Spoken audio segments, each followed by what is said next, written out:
যে মানুষের ন্যূনতম নৈতিক নিরাপত্তা দিতে পারেন। আপনারা দেখেছেন ৭১ সাল পরবর্তী ২০২৪ পর্যন্ত এদেশের কোন সরকার আইন কানুন মানুষকে ন্যূনতম তেমন প্রাতিষ্ঠানিক শান্তি দিতে পারে নাই। একমাত্র কারণ হলো তাদের গঠনতন্ত্র, সংবিধান হলো অপ্রতুল, অক্ষম এবং সসীম, যে কারণে সক্ষমতা নেই।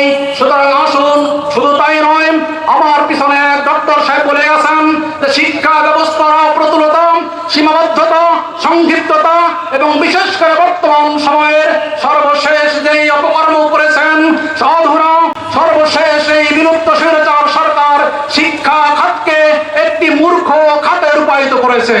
নতুন শিক্ষা কারিকুলামে এমন কোন ব্যবস্থা নেই একটা ছেলে এমএ পাস করবে, এমএ পাস করার পরে এই সন্তান তার মুসলমান হিসাবে ওযু, গোসল, নামাজ, এমনকি মুসলমান হিসাবে বেঁচে থাকার জন্য তার ঈমানের প্রকৃত শিক্ষা লাভ করতে পারবে না, এমন অপ্রতুল এবং সসীম শিক্ষা ব্যবস্থা প্রণয়ন করা রয়েছে।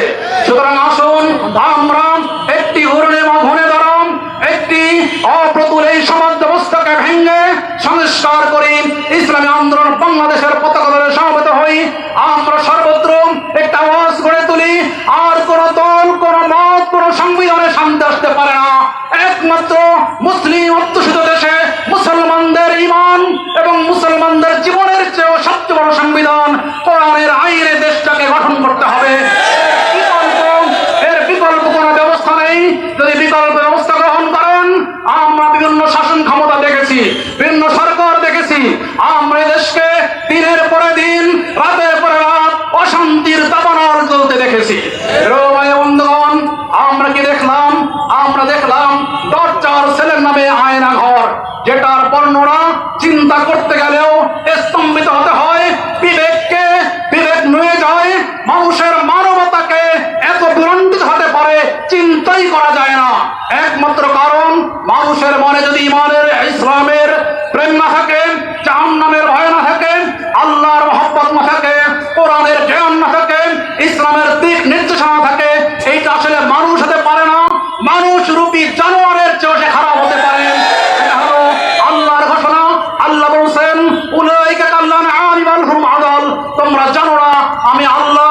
কোরআন থেকে যারা বিচ্যুত হয়, আমি আল্লাহর বিধান থেকে যারা দূরে সরে যায়, ওরা তো চায় জন্তুওয়ালা জানোয়ার নয় শুধু, বরং তার চেয়েও নিকৃষ্ট। সুতরাং আসুন, আজকে আমরা দেশকে গড়ি, সমাজ গড়ি, ঈমান নিয়ে আমরা বেঁচে থাকি, ইসলাম নিয়ে বেঁচে থাকি, ঈমান নিয়ে দুনিয়া ত্যাগ করি।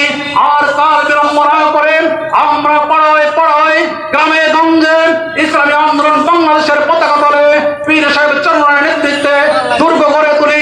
খোদা হাফেজ। বাংলাদেশ জিন্দাবাদ, ইসলামী আন্দোলন জিন্দাবাদ, পীর সাহেবের চরমায় জিন্দাবাদ। আসসালামু আলাইকুম রহমতুল্লাহ।